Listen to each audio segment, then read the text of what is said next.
Hello student. तो अब अपन start करते हैं, एंट्रिंग मारते हैं यूनिट नंबर 1 के अंदर। अच्छा, कल अपन ने जैसा दी एंड करा था कि अपन डायनेमिक्स के अंदर पढ़ चुके थे कि डायनेमिक्स होती क्या है, क्या उसके अंदर स्टडी करते हैं, ये अपन पढ़ चुके थे। क्या उसके अंदर अपन स्टडी करते हैं। तो मैकेनिक्स क्या होती है, बलों एवं उसके प्रभावों का अध्ययन किसके अंदर किया जाता है, मैकेनिक्स के अंदर। मैकेनिक्स कितने पार्ट की होती है, 2 प्रकार की होती है, पहली डायनेमिक्स और दूसरी स्टैटिक्स। डायनेमिक्स क्या होती है, मूविंग पोजीशन के अंदर स्टडी, और स्टैटिक्स क्या होती है, ऑलवेज रेस्ट पोजीशन के अंदर स्टडी करते हैं। अच्छा, अब अपन यूनिट नंबर 1 के अंदर एंट्री करेंगे। तो जैसे मैं इस पेपर के स्टार्टिंग में बता चुका हूँ कि जिसकी ज्योमेट्री अच्छी होगी, जो ज्योमेट्रिकली बहुत अच्छा होगा, आप यकीन मानिए कि जिसकी ज्योमेट्री कंसेप्ट उसके अच्छे होंगे, वो इस पेपर को काफी प्यार से पढ़ जाएगा और बहुत अच्छे नंबर आते हैं। बहुत अच्छे नंबरों का ये है कि फुल में से फुल 100 आउट ऑफ 100। अरे हमारे खुद के आए हैं भाई, हमारे खुद के मार्क्स इस पेपर में बहुत अच्छे आए हैं। मेरे दोनों सेमेस्टर के अंदर 98 मार्क्स आए हैं। ऐसा नहीं है कि भाई मार्क्स बता करके कुछ ऐसा लग रहा है कि हाँ भाई कि अपने मुंह अपनी बातें ही कर रहे हैं, लेकिन यकीन मानिए पेपर में बहुत अच्छे मार्क्स आते हैं। ज्योमेट्री का पेपर है, बहुत अच्छे समझ में आता है। तो अपन एंट्री करते हैं डायनेमिक्स के अंदर यूनिट नंबर 1 के अंदर। अब यूनिट नंबर 1 के अंदर है क्या, इसके अंदर 3 चैप्टर मिलकर बनाएंगे यूनिट नंबर 1। तो अपन सबसे पहले यूनिट नंबर 1 में एंटर करते हैं। तो जो पहली डेफिनेशन, जो पहला कंसेप्ट आता है, वो आता है इसके अंदर, अरीय एवं अनुप्रस्थ वेग। अरीय एवं अनुप्रस्थ वेग, इंग्लिश में बोलते हैं इसे रेडियल एंड ट्रांसवर वेलोसिटीज। वेलोसिटी ये अपन इसके अंदर क्या करेंगे, स्टडी करेंगे। सबसे पहले इनकी प्रॉपर डेफिनेशन कि भैया होती क्या है, अरीय और अनुप्रस्थ वेग क्या होते हैं। तो देखिए एक बार आप, जैसे मान लिए ये मेरे पास कोई कोऑर्डिनेट सिस्टम है, ये O, ये एक्स एक्सिस, ये वाई एक्सिस, ये ओरिजिन है। कोई कण माना इस पथ के अलोंग मूव कर रहा है, कोई कण है, कोई पार्टिकल है जो इस पथ के अलोंग क्या कर रहा है, मूव कर रहा है। और माना किसी समय t पर वह P r, थीटा पॉइंट पर है। किस पॉइंट पर है, पी आर, थीटा पॉइंट पर है। तो अपन को पता है O से P की डिस्टेंस कितनी हो जाएगी, ये जो O से P की OP डिस्टेंस कितनी हो जाएगी, R हो जाएगी। और ये एंगल कितना हो जाएगा, दिस एंगल इज थीटा। तो एंगल कितना हो जाएगा मेरे पास, थीटा एंगल हो जाएगा। अच्छा, दूसरा, इस एक्सिस को अपन जानते हैं, ये कौन सी एक्सिस है, इस एक्सिस का नाम होता है initial axis. Initial axis, Hindi में बोलते हैं इसे प्रारंभिक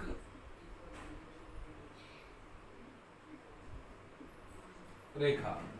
इसको क्या बोलते हैं अपन, प्रारंभिक रेखा। अच्छा, अब डेफिनेशन क्या होती है कि भाई कोई पार्टिकल इस तरीके से इस पथ के अलोंग मूव कर रहा है और किसी समय t पर P बिंदु पर है, तो इसका ध्रुवांतर रेखा, इस रेखा का नाम अपन ने कल बताया था क्या होता है, ध्रुवांतर रेखा। ध्रुवांतर रेखा, इंग्लिश में क्या बोलते हैं इसे, पोलर लाइन। इंग्लिश में क्या बोलते हैं इसे, पोलर लाइन। तो ध्रुवांतर रेखा की दिशा में जो वेग का कंपोनेंट होता है, जो वेलोसिटी होती है ध्रुवांतर रेखा की दिशा में, इसे बोलते हैं अपन अरीय वेग, रेडियल वेलोसिटी। और ध्रुवांतर रेखा के जस्ट परपेंडिकुलर डायरेक्शन, ये जैसे मेरे पास ध्रुवांतर रेखा है, तो इस ध्रुवांतर रेखा से 90 डिग्री एंगल, मतलब परपेंडिकुलर डायरेक्शन में जो इस दिशा के अंदर वेग होता है, उसे अपन बोलते हैं अनुप्रस्थ वेग। अनुप्रस्थ वेग, इंग्लिश में बोलते हैं ट्रांसवर वेलोसिटी। तो ये मेरे पास अनुप्रस्थ वेग। तो सीधी सी बात है कि भैया ध्रुवांतर रेखा की दिशा में जो वेग होता है वो अरीय वेग, और ध्रुवांतर रेखा के जस्ट परपेंडिकुलर डायरेक्शन में जो वेग होता है वो अनुप्रस्थ वेग होता है। डेफिनेशन लिख देते हैं इसका। क्या डेफिनेशन है? अच्छा, एक बात यह है कि आप चाहो तो नोट साथ साथ भी बना सकते हो, जैसा आपको लगे अपन अच्छे से नोट्स प्रॉपर तैयार कर सकते हो। और अगर आप नहीं कर पाओ, वैसे तो यह है कि अपने नोट्स अपने अच्छे समझ में आते हैं, अदरवाइज अपन इसकी पीडीएफ भी अपलोड कर देंगे इन सारे नोट्सों की, तो आप वहां से भी कवर कर सकते हो। तो वैसे अच्छा ये है कि आप, और दोनों लैंग्वेज में, बहुत इंग्लिश एंड हिंदी, तो आप इस चीज से बेफिक्र रहें कि हिंदी में लिख रहे हैं इंग्लिश में लिख रहे हैं, आपको जैसे नोट्स चाहिए वैसे मिल जाएंगे। बट आप प्रॉपर आप खुद से लिखोगे तो ज्यादा अच्छा रहेगा, आपको खुद से अच्छे से समझ में आएंगे, और खुद के नोट्स अच्छे से समझ में आते हैं, ये आपको पता है। अच्छा, डेफिनेशन क्या होती है तो देखिएगा, जब कोई कण किसी वक्रीय पथ पर गमन करता है, वक्रीय पथ पर गमन करता है तो ध्रुवांतर रेखा की दिशा में, ध्रुवांतर रेखा की दिशा में वेग के घटक को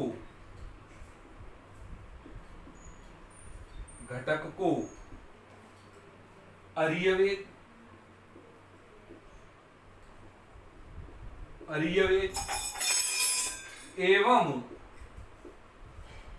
एवं इसके लंबवत दिशा में वेग के घटक को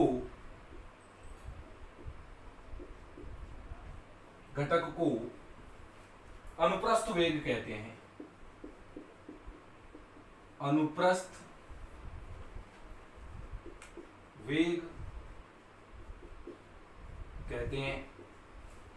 इंग्लिश में लिखना चाहो वैसे तो नोट्स आपको प्रोवाइड हो जाएंगे, कोई जरूरत नहीं है, अदरवाइज आप, when a particle is moving on A curve then velocity component along radial polar line is said to be radial velocity and velocity component perpendicular to polar line is known as transverse velocity। तो बेफिक्र रहें, आपको clearly समझ में आ जाएगी ये चीजें। तो किस तरीके से क्या होता है कि भैया रेडियल लाइन की ओर, तो पोलर लाइन की ओर जो वेलोसिटी होती है वो रेडियल वेलोसिटी, और पोलर लाइन के जस्ट परपेंडिकुलर वेलोसिटी होती है वो ट्रांसफर वेलोसिटी होती है। तो आप प्रॉपरली अपन को पता लग गया कि भैया अरीय वेग और अनुप्रस्थ वेग क्या होते हैं। अब नेक्स्ट देखिएगा, स्टार्ट करते हैं अपन इसके फॉर्मूले, किस तरीके से अपन इसके फॉर्मूले डेराइव करते हैं। इंपॉर्टेंट रिजल्ट होते हैं फॉर्मूले डेरिवेशंस के इसके, देखिएगा।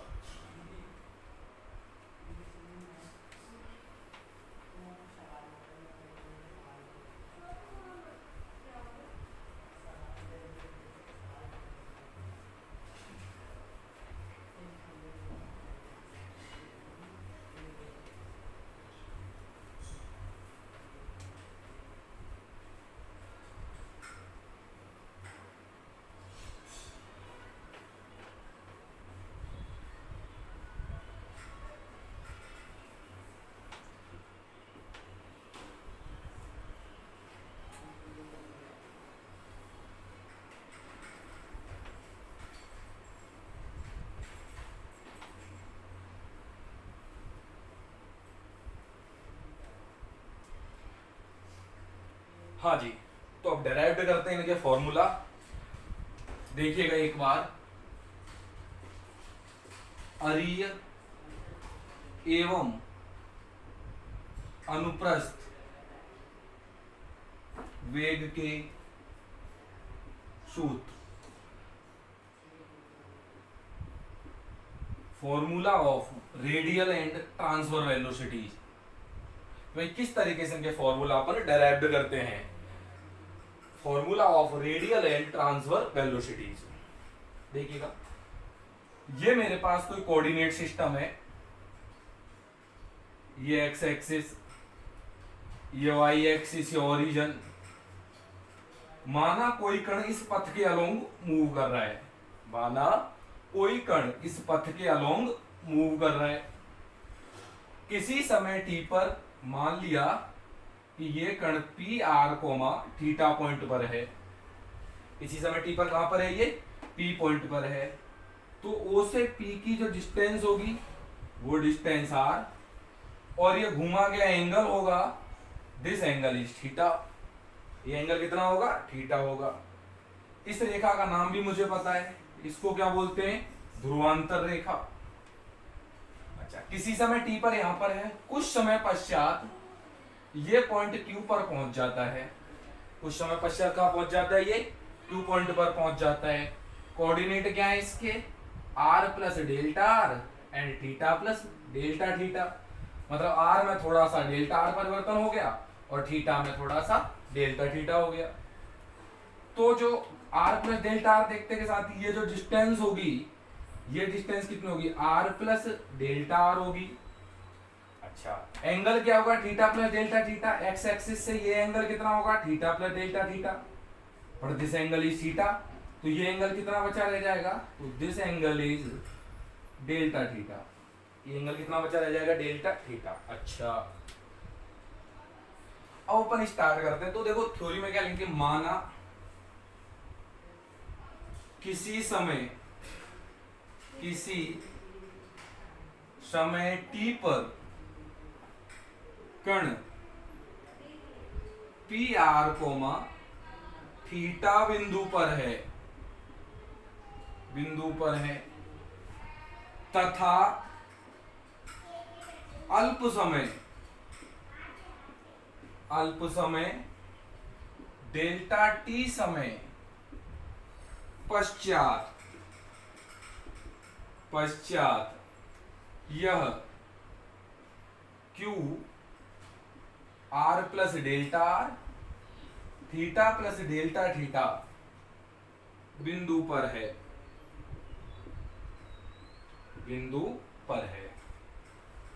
अच्छा, अब मुझे वेलोसिटी चाहिए, तो इस दिशा में वेलोसिटी आपको पता है क्या होती है, अरीय वेग, रेडियल वेलोसिटी, और इसके जस्ट परपेंडिकुलर क्या होती है, ये होती है अनुप्रस्थ वेग, ट्रांसफर वेलोसिटी। अच्छा, अब फॉर्मूला लिखते भाई, जो चाहिए उसका फॉर्मूला लिख दीजिए एक बार आप। तो यहां पे मुझे चाहिए सबसे पहले अरीय वेग, radial velocity, this equal to. अच्छा, अब क्या करेंगे इसके अंदर, अब देखो क्या करेंगे इसके अंदर, फॉर्मूला। अब वेलोसिटी का फॉर्मूला मुझे पता है, वेलोसिटी का क्या फॉर्मूला होता है, विस्थापन बटे समय, डिस्प्लेसमेंट अपॉन टाइम। लेकिन डिस्प्लेसमेंट अपॉन टाइम अपन लिखेंगे तो सही, डिस्प्लेसमेंट अपॉन टाइम, लेकिन करेंगे क्या, इसे लिमिटिंग फॉर्म में लिखेंगे। किस फॉर्म में लिखेंगे, लिमिटिंग फॉर्म में। तो अरीय वेग का फॉर्मूला क्या होता है कि limits of delta T tending to zero, नीचे भैया समय आएगा, दैट मींस डेल्टा टी आएगा, ऊपर आएगा डिस्प्लेसमेंट, विस्थापन। अब विस्थापन का क्या सूत्र होता है, विस्थापन कहां चाहिए, डिस्प्लेसमेंट चाहिए, जिस डायरेक्शन में चाहिए वेग उस डायरेक्शन में डिस्प्लेसमेंट लिखो, वेलोसिटी किस चाहिए, इस डायरेक्शन में चाहिए, तो डिस्प्लेसमेंट किस लिखो, इस डायरेक्शन में लिखो। तो क्या लिखूंगा, कैसे लिखेंगे इसे, ध्रुवांतर रेखा की दिशा में, ध्रुवांतर रेखा की दिशा में, रेखा की दिशा में विस्थापन, ध्रुवांतर रेखा की दिशा में विस्थापन। क्यों भाई ध्रुवांतर रेखा की दिशा में, क्यों, क्योंकि इसी दिशा में आपको वेलोसिटी चाहिए, क्योंकि इसी दिशा में क्या चाहिए आपको, वेलोसिटी, और उसी दिशा में आपने डिस्प्लेसमेंट मांगा है। अच्छा, अब ये कैसे निकालूं मैं, विस्थापन कैसे निकालूं, अब उसके लिए कंसेप्ट होता है विस्थापन के लिए। ये पार्टिकल डेल्टा टी समय में यहां से चलता चलता इस क्यू पॉइंट पर पहुंच गया, मैंने क्या किया, इस क्यू से इस पीछे की तरफ परपेंडिकुलर ड्रॉन कर दिया, एक क्यू एम, क्या ड्रॉन कर दिया, एक परपेंडिकुलर लंब ड्रॉन कर दिया क्यू एम। पार्टिकल तो पहुंचा यहां से लेके यहां तक क्यू पॉइंट पर, मैं पूछूंगा कि अरीय दिशा की ओर इस डायरेक्शन में कितना बढ़ गया, पीएम बढ़ गया, और मैं पूछूंगा ऊपर की दिशा में कितना बढ़ गया, इतना बढ़ गया क्यू एम। दोबारा सुनो एक बार, पार्टिकल तो यहां से लेके यहां तक पहुंचा, लेकिन पूछूंगा इस डायरेक्शन में कितना बढ़ गया, आप बोलोगे pm। तो जो ऊपर की डायरेक्शन में कितना बढ़ गया, आप बोलोगे qm। तो मैं डिस्प्लेसमेंट की बात करूंगा तो अर्घ्य दिशा में कितना डिस्प्लेसमेंट हो गया इसका, pm, और ऊपर की डायरेक्शन में कितना हो गया ये, qm। तो मैं अगले स्टेप में क्या कर सकता हूं, देखिएगा आप एक बार, मिटा रहा हूं मैं एक बार इसे।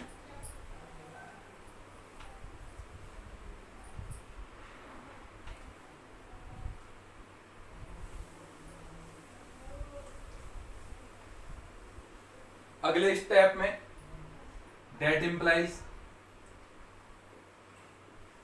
अरीय वेग, अरीय वेग, अरीय वेग equal to limits of delta T tends to 0। इस रेखा में ध्रुवांतर रेखा की दिशा में कितना परिवर्तन हो गया, pm, pm upon delta T. pm आप समझो ध्रुवांतर रेखा की दिशा में विस्थापन, डिस्प्लेसमेंट अलोंग रेडियल डायरेक्शन, तो कितना हो गया ये, pm हो गया। अच्छा, pm अपॉन डेल्टा टी। अगले स्टेप में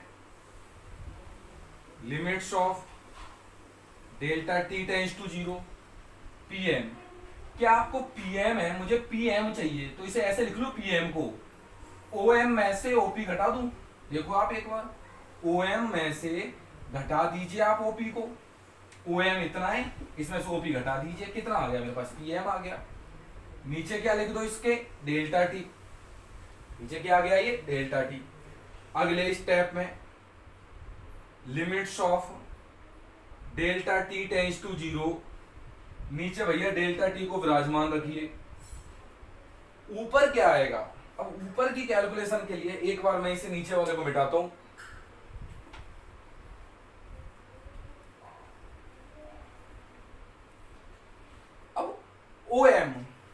OM की रिक्वायरमेंट है और OP की रिक्वायरमेंट है।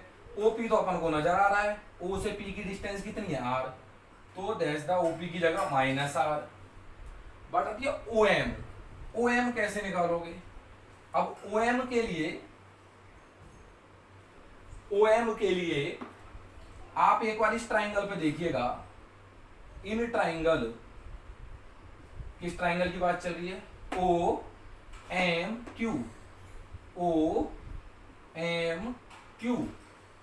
OMQ में देखिएगा ये एंगल कितना है, 90 डिग्री, ये एंगल कितना है, 90 डिग्री। अच्छा, थीटा के सामने वाली भुजा लंब होती है, ये समकोण त्रिभुज नजर आ रहा है आपको, तो अगर मैं इसमें साइन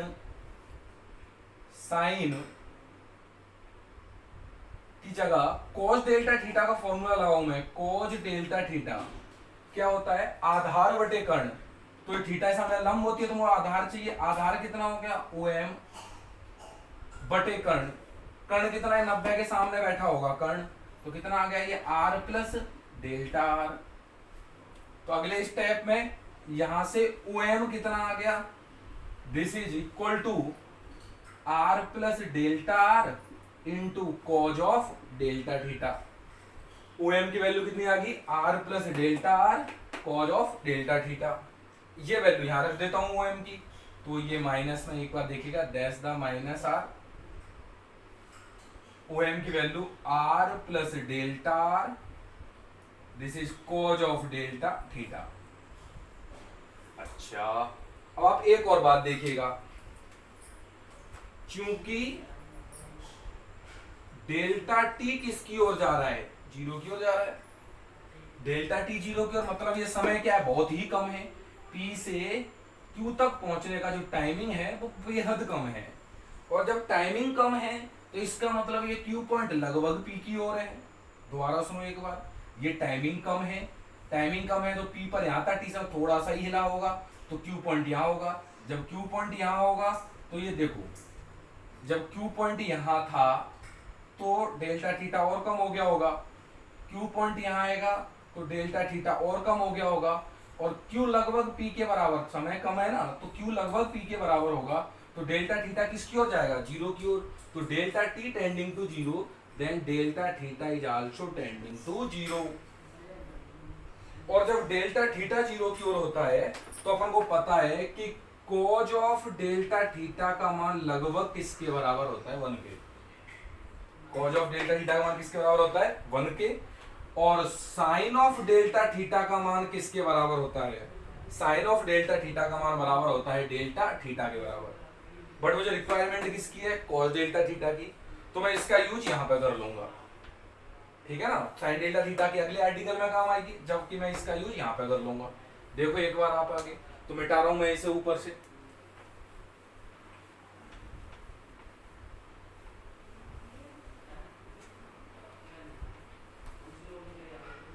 तो अगले स्टेप में क्या होगा, डेट इंप्लाइज, तो यहां से अरीय वेग इज इक्वल टू, देखो limit as it is, limit of delta T tending to 0 R plus delta R cos delta theta. तो कॉस डेल्टा थीटा की जगह 1 तो कितना आ गया, आर प्लस डेल्टा आर, इसकी जगह तो 1 हो गया, और माइनस में ये आर अपॉन क्या आ जाएगा, डेल्टा टी। और आप देख रहे हो अब आर से आर अपनी सेवाओं को समाप्त कर देंगे। तो अगले स्टेप में क्या आ गया, limits of delta T tending to 0, this is del R Y del T. क्या निकल के आया, ये अरीय वेग। लेकिन सर ये चीज तो मैंने कहीं पढ़ी है, del R Y del T और limit delta T tends to 0, del R Y del T and limit delta T tending to 0। ये तो सर डिफरेंशिएशन का लिमिटिंग फॉर्म है, ये डिफरेंशिएशन की लिमिटिंग फॉर्म है। क्या मतलब होता है इसका, सर ये डिफरेंशिएशन डेल किस में चेंज हो जाता है, डी में। डेल किस में चेंज हो जाता है, डी में। तो ये किसके बराबर होगा, this is equal to D R by D T के बराबर। तो अरीय वेग का मेरे पास सूत्र निकल के आया, फॉर्मूला जो निकल के आया वो निकल के आया D R by D T. अब ऑलवेज रिमेंबर रखें कि del R by del T या फिर डेल वाई डेल कुछ ऐसा हो, del Y by del X हो, limit delta X tends to 0, इसका मीनिंग क्या होगा, D Y by D X. तो डेल चेंजिंग इन डी, तो D R by D T. तो फर्स्ट आर्टिकल अरीय वेग का सूत्र अपन ने निकाल लिया कि अरीय वेग कितना होता है, D R by D T. तो अपन कह सकते हैं इस डायरेक्शन के अंदर जो वेलोसिटी लगेगी वो कितनी लगेगी, D R by D T. तो ये तो सर इस डायरेक्शन के अंदर आई, अब मुझे इसके अंदर भी तो चाहिए, तो सीधे से बोलूं मुझे अनुप्रस्थ वेग भी चाहिए। अब इसकी कैलकुलेशन देखिएगा, अनुप्रस्थ वेग की, अनुप्रस्थ वेग की कैलकुलेशन कैसे करते हैं अपन, तो इसमें आगे देखिएगा आप,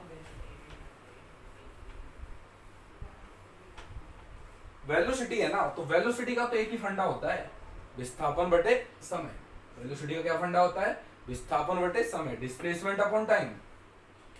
अच्छा चाहिए क्या, अनुप्रस्थ वेग, इंग्लिश में बोलते हैं इसे transfer velocity, equal to formula, sir limiting formula use करो, limits of delta T tends to 0, नीचे किसे बैठा हो, डेल्टा टी को, नीचे किसे बैठा हो, डेल्टा टी को, ऊपर क्या आएगा, डिस्प्लेसमेंट। अब डिस्प्लेसमेंट किधर, जिधर वेलोसिटी चाहिए, वेलोसिटी किस डायरेक्शन में चाहिए, इस डायरेक्शन में, तो डिस्प्लेसमेंट क्या आएगा, ऊपर की डायरेक्शन में। अब मैं पूछूं आपसे, ऊपर की डायरेक्शन में पार्टिकल कितना बढ़ गया आगे, आप बोलोगे qm, कितना पार्टिकल आगे बढ़ गया, qm बढ़ गया। तो इस ऊपर की ओर डायरेक्शन, जो ये डायरेक्शन है, इस डायरेक्शन में पार्टिकल कितना बढ़ गया आगे, तो ये पार्टिकल बढ़ गया qm। बस अब कैलकुलेशन करनी है। अगले स्टेप में limits of delta T tending to 0, नीचे बिठा के रखो डेल्टा टी को, qm। अब आप देखिएगा, जैसे इन ट्राइंगल की बात करी आपने, फिर से इसी ट्राइंगल OMQ पर देखता हूं मैं, OMQ पर, फिर से ट्राइंगल OMQ में देखता हूं। जैसे अब की बार आपने कॉस का फॉर्मूला लगाया, अब यहां पर लगा के देखिएगा साइन डेल्टा थीटा का। अब साइन डेल्टा क्या होता है, थीटा सामने लंब, तो लंब क्या है इसका, qm, और 90 के सामने वाले जो कोण, तो लंब बटे कोण होता है, तो ये कितना आ गया, r प्लस डेल्टा आर। अगले स्टेप में यहां से qm का मान कितना आ जाएगा, r प्लस डेल्टा आर, और this is sine of delta theta. इसकी वैल्यू यहां पुट कर दीजिए qm की, तो कितना हो जाएगा, r plus delta R sine of delta theta. लेकिन पता है चूंकि डेल्टा टी किसकी ओर जा रहा है, जीरो की ओर, तो डेल्टा थीटा भी किसकी ओर जाएगा, जीरो की ओर। तो साइन डेल्टा थीटा का मान अभी अभी बताया था ना कितना होता है, दिस इज डेल्टा थीटा। तो साइन डेल्टा थीटा का मान कितना होगा, delta theta. Then we use here equal to, that implies अनुप्रस्थ वेग is equal to limits of delta T tending to zero. ये देखो r प्लस डेल्टा आर और साइन डेल्टा थीटा की जगह डेल्टा थीटा, नीचे कौन विराज के रखेगा, डेल्टा टी। अच्छा इतना आ गया मेरे पास। अब क्या करोगे, थोड़ा और सॉल्व करेंगे इसे आगे। तो मैं ये मिटाता हूं यहां पर।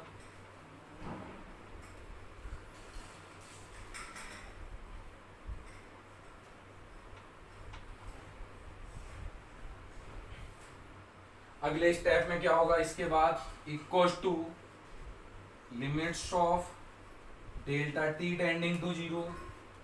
ये कितना होगा, r इंटू डेल्टा थीटा और delta R delta theta, delta R delta theta, नीचे कौन बैठेगा, डेल्टा टी।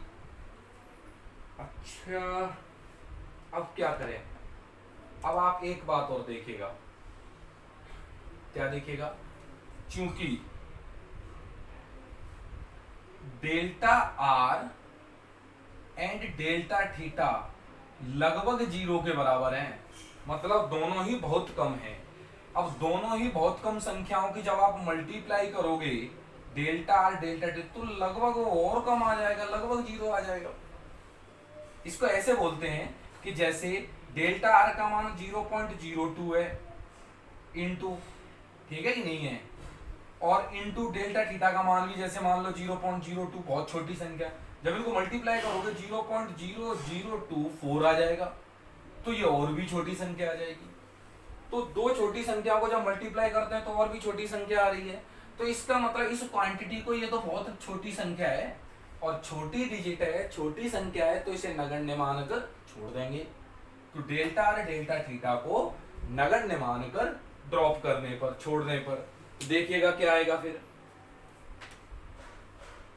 तो आपको समझ में आ गया होगा ये क्यों ड्रॉप कर रहे हैं। तो मैं इसे हटा देता हूं यहां से, डायरेक्ट लिखूंगा इस बात को मैं, this equals to limits of delta T tending to zero, this is, देखो आर डेल थीटा और नीचे कौन विराजेगा, डेल्टा टी। ये तो गायब हो गया, रीजन भी दे देंगे, डेल्टा आर डेल थीटा को नगण्य मानकर छोड़ने पर। अब क्या होगा, आर में तो सर डेल है ही नहीं है, तो ये तो बाहर आ जाएगा। लिमिट किस पे लगेगी, डेल के ऊपर जाकर के, limit del T tending to zero, this is del theta by del T. और सर ये तो अभी अभी आपने बताया था, ये तो डिफरेंशिएशन की फॉर्म होती है, डेल चेंज इन डी, तो this is D theta by D T. तो लो भैया, ये सेकंड फॉर्मूला अपन ने डिराइव्ड कर लिया अनुप्रस्थ वेग का, सेकंड फॉर्मूला अपन ने डिराइव कर लिया अनुप्रस्थ वेग का, कितना आया, are D theta by D T. तो इस डायरेक्शन के अंदर जो वेलोसिटी आ गई वो R D theta by D T आ गई, R D theta by D T आ गई। तो यू रिमेम्बर दिस। तो जो ये मेरे पास वेलोसिटी आई है वो कितनी आई है, आर डी थीटा बाई। अच्छा, तो दो बेहतरीन इंपोर्टेंट फॉर्मूला, पहला are D theta by D T और दूसरा D R by D T. ये दोनों ही इंपोर्टेंट है और दोनों का ही अपने काम की चीजें हैं। Thank you.